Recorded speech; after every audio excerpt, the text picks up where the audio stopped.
चलिए बढ़ेंगे आगे। देहरादून से बड़ी खबर है, जहां प्रदेश भर में बस ट्रक चालकों की हड़ताल।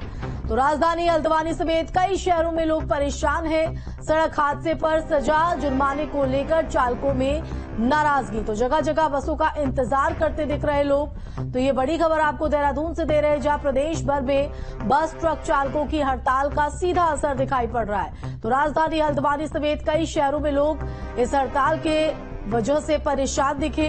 सड़क हादसे पर सजा जुर्माने को लेकर जो नया कानून संशोधित यहां पर किया है, उसको लेकर चालकों में नाराजगी देखने को मिल रही है। उनकी तरफ से ये कानून काला कानून बताया जा रहा है और इसको वापस लिए जाने की मांग पर उतारू है जो रोडवेज चालक है। तो जगह जगह बसों का इंतजार करते हुए इस हड़ताल के वजह से लोग दिखाई दिए और अब इसका चौतरफा असर भी दिखाई दे रहा है, न सिर्फ आवाजाही पर बल्कि अब जो एक जगह से दूसरी जगह एक्सपोर्ट और इंपोर्ट होता था उस पर भी कहीं न कहीं असर पड़ता हुआ दिखाई दे रहा है। और ऐसे में अगर मांगे नहीं मानी गई तो इस हड़ताल को अनिश्चितकालीन हड़ताल में तब्दील करने की चेतावनी भी चालकों की तरफ से दी गई है। तो उत्तराखंड समेत देश भर में बस ट्रक टैक्सी चालकों की हड़ताल जारी है। केंद्र सरकार के नए कानून से प्रदेश के वाहन चालक खासा परेशान है। जायजा लेने के साथ ही चालकों से हमारे संवाददाता अजीत राठी ने बातचीत की। क्या कुछ उन्होंने कहा, क्या कुछ उनकी नाराजगी, सुनवाते हैं आपको। केंद्र के नए कानून के विरोध में टैक्सी, टेम्पो, ट्रैवलर यूनियन और जितने भी कमर्शियल व्हीकल की जो यूनियन है उन्होंने हड़ताल शुरू कर दी और हड़ताल का दूसरा दिन है। और मैं यहाँ रिस्पना पुल जो देहरादून का जो एक बड़ा टैक्सी स्टैंड है, जहां से पूरे गढ़वाल के लिए यहाँ से टैक्सी चलती है। यहाँ यात्री आते हैं, हजारों यात्री रोज यहाँ से आते और जाते हैं गढ़वाल में, अलग अलग जिलों में।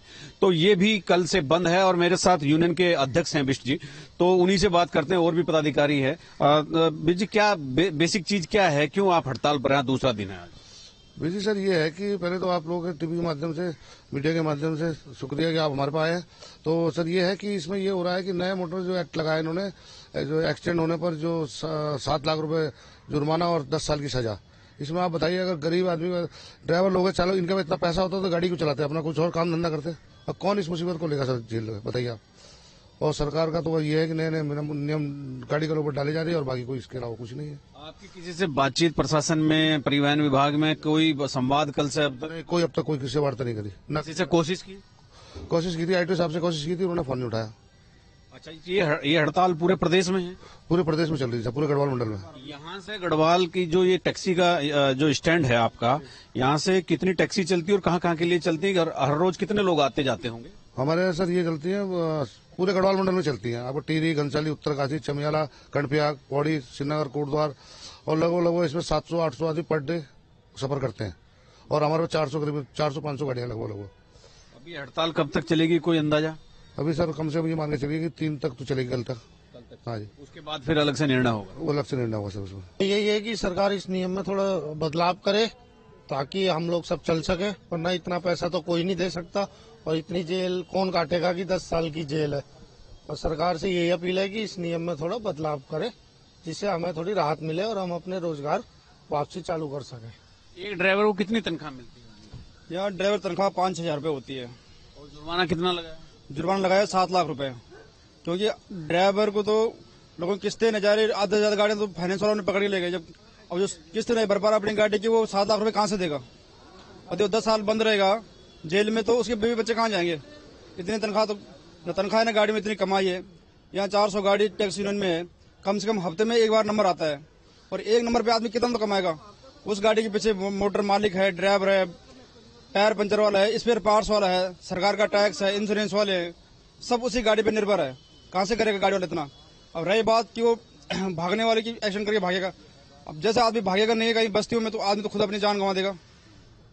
देखिए, ये पीड़ा तो है। एक ड्राइवर की, एक चालक की कितनी तनख्वाह होती है किसी भी वाहन पर, और कितना वेतन होता है। और ये गाड़ियां आप देख सकते हैं यहाँ किस तरह से एकदम लाइन से लगी खड़ी हैं। गाड़ियों के जाने का कोई नहीं है। आज दूसरा दिन हड़ताल का है और जो यूनियन के जो पदाधिकारी थे उन्होंने अभी बताया कि किस तरह से यहाँ पर जो है हड़ताल हो रही है और ये हड़ताल कब तक चलने की उम्मीद है। एक और नजारा आपको दिखाता हूँ। ये टैक्सी जितनी भी आप खड़ी है यहाँ आप देख ही सकते हैं। तो इधर भी आपको नीचे ये रिस्पना नदी है और रिस्पना नदी में भी जिस तरह से टैक्सियों का ये जमावड़ा लगा हुआ है, हर रोज यहाँ पर ऐसा नजारा नहीं होता।